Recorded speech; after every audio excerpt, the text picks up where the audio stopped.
Hello नमस्कार, मैं नवनीत कुमार और आप सभी का स्वागत है हमारे YouTube चैनल नवनीत एडुटेनमेंट पे। तो आज के इस वीडियो से आपको मिलने वाला है 5 नंबर, क्योंकि आज का टॉपिक है पाइथागोरस प्रमेय। तो चलिए इस वीडियो को हम शुरू करते हैं।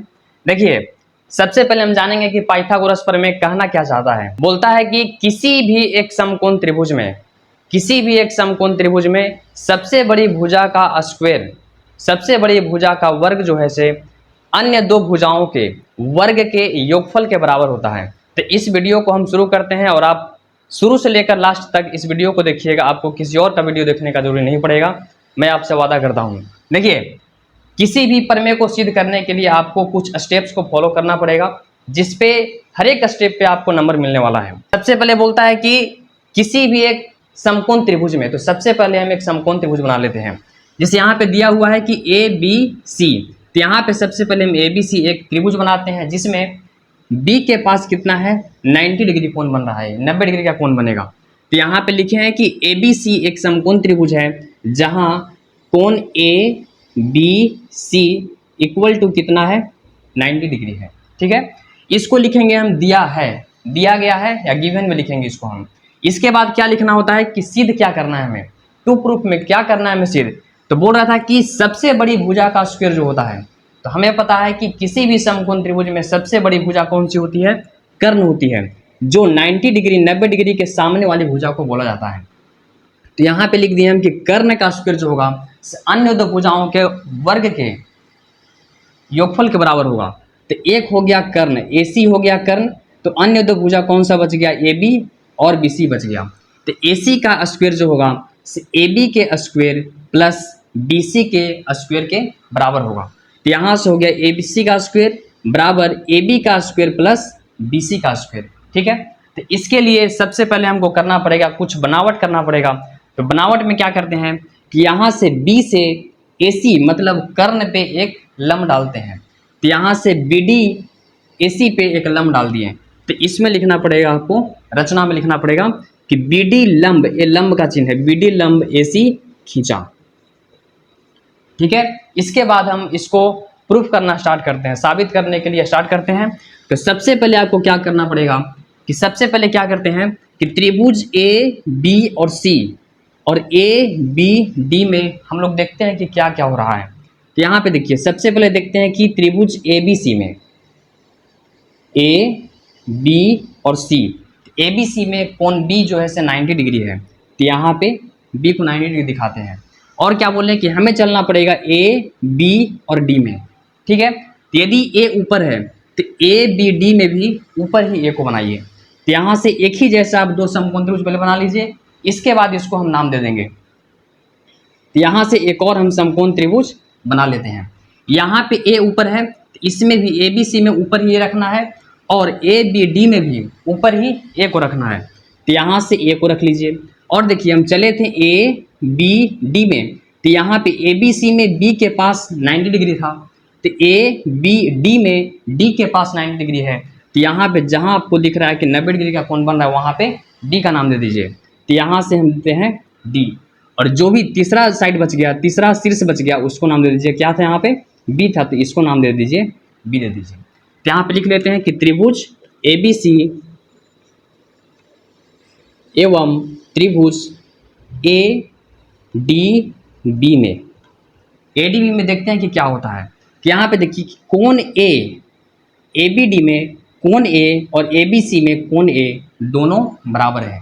ठीक है, और कोण B जो है से ABC में और कोण D जो है से ADB में दोनों बराबर है। तो यहाँ पे इसको लिख लेते हैं कि कोण BBAD, BAD जो है से बराबर है किसका, BAD। तो यहाँ से CAB का, CAB का क्यों लिख दिया यहाँ पे, क्योंकि उभयनिष्ठ है, दोनों में कॉमन है।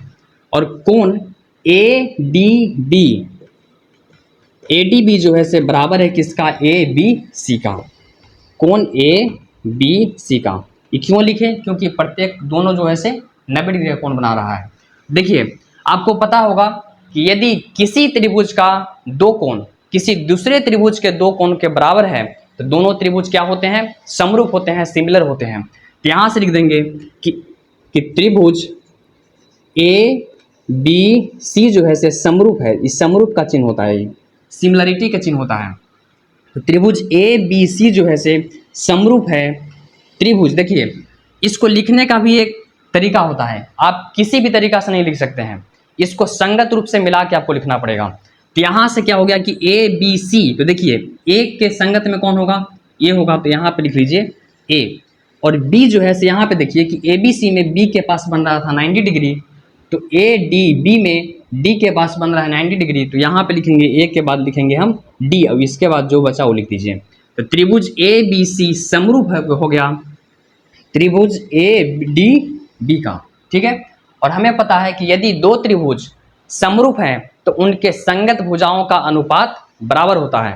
तो यहाँ से देखिए, यहाँ से लिख सकते हैं हम कि ए बी बटा, यहाँ से ले लीजिए ए बी और बटा में ले लीजिए क्या, ए डी का, ए बी बटा में ए डी बराबर होगा ए सी, इसमें लेंगे हम ए सी तो इसमें लेना पड़ेगा ए बी को, तो ए सी बटा में ए बी का।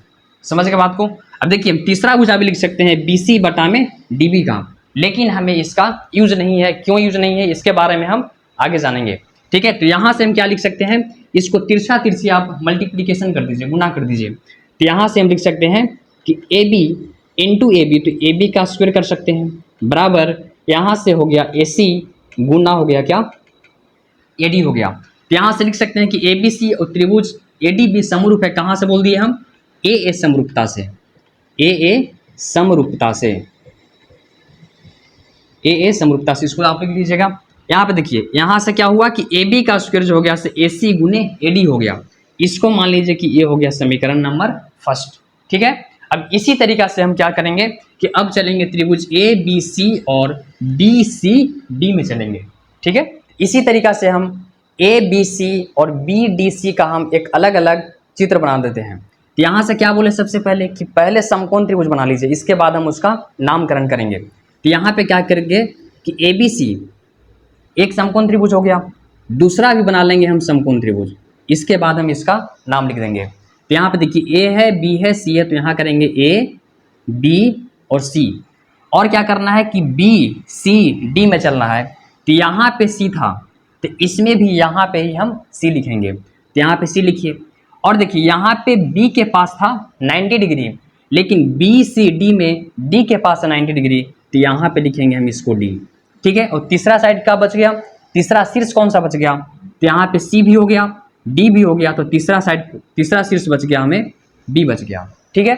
अब क्या करेंगे कि अब हम ए बी सी और बी सी डी में देखते हैं कि क्या होता है। तो यहाँ पे लिखेंगे त्रिभुज ए बी सी एवं त्रिभुज बी डी सी में, ठीक है। तो यहाँ पे देखिए इसमें भी कोण सी और इसका भी कोण सी दोनों का बराबर है, तो यहाँ से लिखेंगे हम डी सी बी जो है से बराबर है किसका, बी सी ए का। क्यों बराबर है, क्योंकि दोनों देखिए इसको भी यहाँ पे रखिएगा, इसको भी यहाँ पे रखिएगा, तो दोनों में तो कॉमन ही है ना। इसको लिखेंगे साइड में, आप ब्रैकेट में लिख सकते हैं उभयनिष्ठ से। और देखिए क्या आपको बोल सकते हैं हम कि इसमें भी जो कोण बी जो है से 90 डिग्री है, इसमें भी कोण डी जो है से 90 डिग्री है, तो दोनों भी बराबर हो गया। इसको लिख सकते हैं बी डी सी जो है से बराबर है कोण ए बी सी का। इसको कहाँ से लिख दिए हम, क्योंकि दोनों जो है से प्रत्येक कोण 90 डिग्री है। और फिर देखिए कि यदि किसी त्रिभुज का दो कोण किसी दूसरे त्रिभुज के दोनों कोण के बराबर है तो दोनों त्रिभुज होते हैं समरूप होते हैं। तो यहाँ से बोल सकते हैं कि त्रिभुज ए बी सी समरूप हो गया, इस समरूप का चिन्ह है त्रिभुज ए बी सी। तो क्या बोले कि इसको हम जैसे मन तैसे नहीं लिख सकते हैं, इसका लिखने का एक मेथड होता है। इसमें क्या होगा कि ए बी सी, तो यहाँ से देखिए ए बी सी हो गया, तो इसमें भी क्या कर दीजिए कि ए के जगह पे लिखिए बी, तो त्रिभुज बी डी सी हो गया। कहाँ से लिखे, तो ए समरूपता से। इसको आप ब्रैकेट में लिख सकते हैं, ठीक है। तो जैसे हम पहले बोले कि जब दो त्रिभुज समरूप होते हैं तो उसके संगत भुजाओं का अनुपात बराबर होता है। देखिए यहाँ पे ए बी सी और यहाँ से है बी डी सी। जब दोनों त्रिभुज समरूप हैं तो दोनों का संगत भुजाओं का अनुपात बराबर होगा।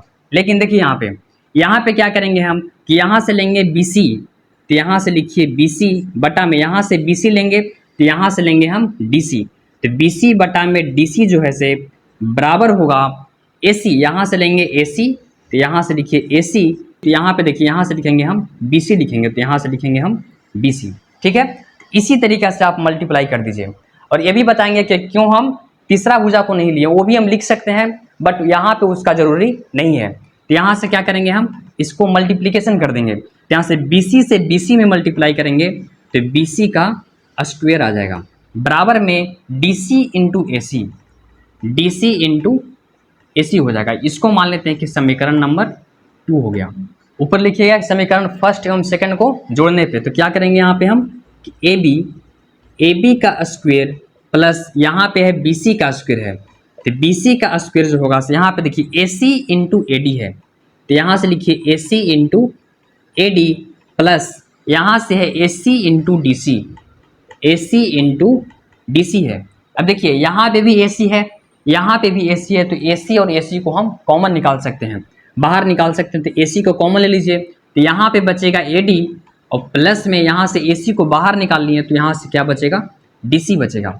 और आप ध्यान दीजिए कि यहाँ पे है AD प्लस DC, तो यहाँ पे आप ध्यान दीजिए कि AD हो गया और DC हो गया, तो AD प्लस DC को पूरा मिला के क्या लिख सकते हैं, हम AC लिख सकते हैं।